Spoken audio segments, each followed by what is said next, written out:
Is a plan set, and what do you need to submit to your local jurisdiction? Let's take a quick look at what we had to submit to the City of Burbank for our 734 square foot detached ADU in the City of Burbank. So this is the first page. It talks about the locations. You can see all those things that are there. You can see the red stamp of approval in the lower right-hand corner. So it's going to have a lot of information on this page, but the entire plan set contains just a vast amount of information. That's why it takes time to put together, and there are costs for it. So page 2 is going to be the plot plan that shows our primary house. It shows setbacks, the street, shows the location of the ADU where it's here. If we were able to zoom in, you'd be able to see the setbacks from our back property line showing a 5-foot prescriptive easement, which I've talked about in some videos. These lines right here are indicating where the sewer line is. This green one actually shows it, and there's some really great video that I'll be uploading that indicates just how deep that this had to be. There's a great picture I have of a gentleman standing right here, and he's probably 5 to 6 feet down. So anyway, the utility lines are all here, making connections, shows scale, and then as we keep going on, we're starting to see elevations of the ADU, door locations.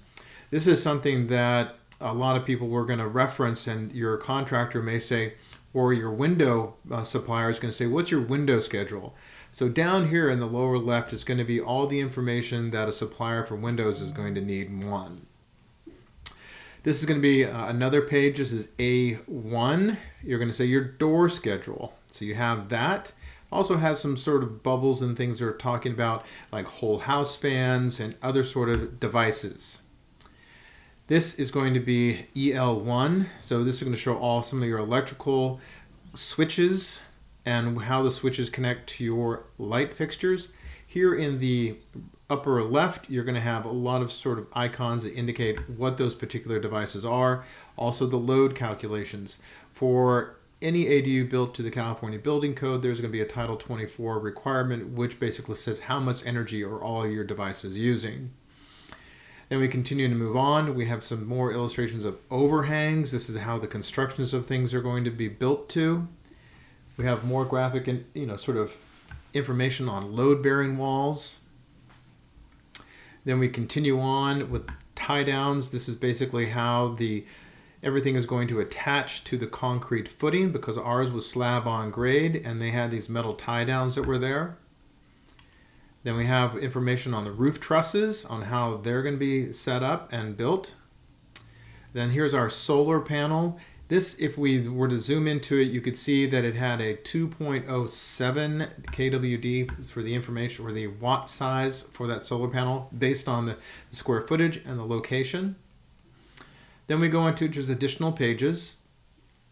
We have best practices. We have green building standard codes. Then we get into the other more additional green standards. We go on now. This is a whole lot. I don't need to spend too much time on it, just a few seconds, but this is the Title 24 requirements that the state says that we need to follow. Continue on with another page and another page.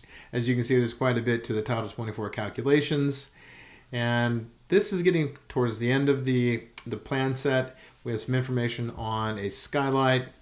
We had devices. So we had originally thought that we were going to do an on-demand gas. We did not. We ended up going with an electric hot water heat pump.